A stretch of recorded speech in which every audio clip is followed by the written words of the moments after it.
LFA fans, Abel Guillen. I'm here with All Hail Hailey Cowan. She's 4-1. She's gonna be fighting Brittany Cloudy. This is LFA 83. You can catch it on UFC Fight Pass, or you can come to the Bond Factory on March 6th. It's great to see you. Good to see you too. Yeah, it's LFA 40 was the first time I saw you. You've obviously progressed. Obviously, you don't want to really start on the negative, but as time has gone on, you can see you gotten a lot stronger, and the weight cuts started to kind of get a little bit more difficult as each one came along. So, like, what you can talk about what caused the change to go up to bantamweight. Well, I ended up in the hospital after my last weight cut, and I always said, me and my corner said from the beginning when it became an issue, we'd move up. No excuses, no let's try again, just it's time to move up. And because I do everything right, I diet down, I work really hard.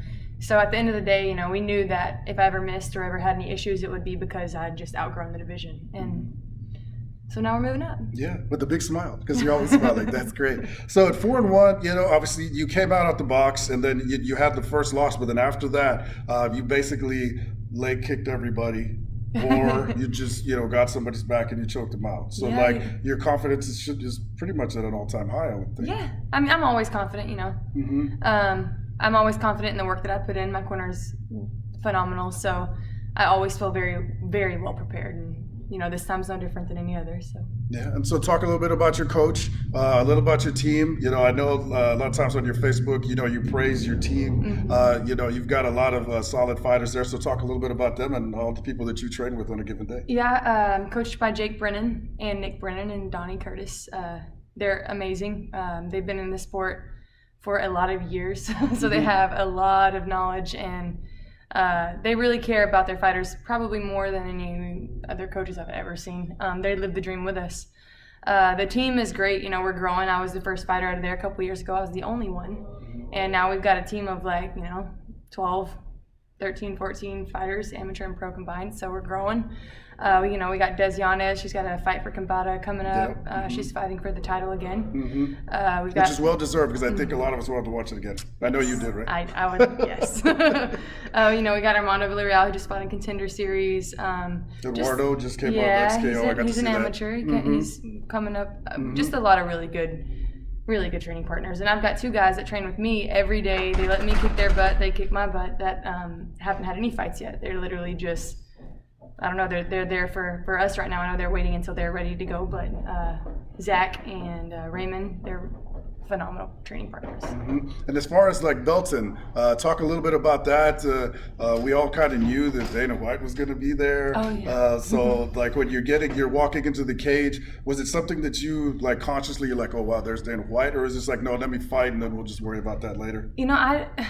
I've fought at such a high level from the time I was 8 years old, so I'm competitive, whether I'm playing Monopoly or whether I'm fighting in front of Dana White. I feel pressure, and it doesn't affect me much. I just like to fight, and I like to get in the cage, and so I'm going to do what I'm going to do. I'm either prepared or I'm not, so no, it didn't bother me at all.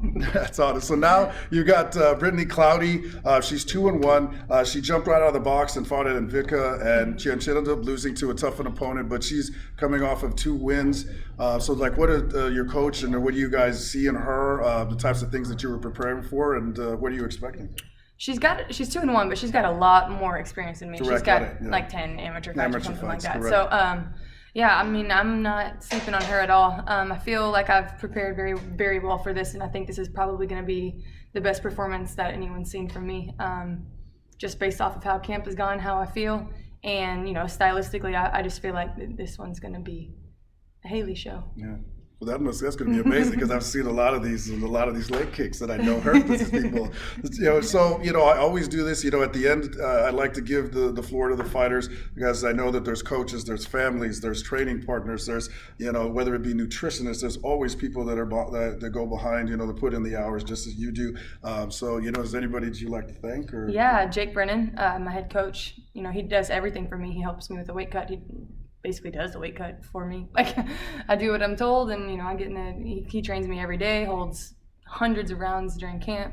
My mom and dad, they help me a lot with ticket sales, and at this level, if you don't sell tickets, you don't make any money. So they're responsible for me being able to do this full time. So my parents, and then all my training partners. I already mentioned Zach and Raymond, but I can't get through an interview without thanking those guys because they don't get any credit. So. Gotcha. Yeah. Gotcha. Well, again, I appreciate you taking the time. This is always fun. Come check out All Hail Hailey Cowan. She's going to be fighting on UFC Fight Pass. This is going to be March 6th, or come out to the Bond Factory to check her out.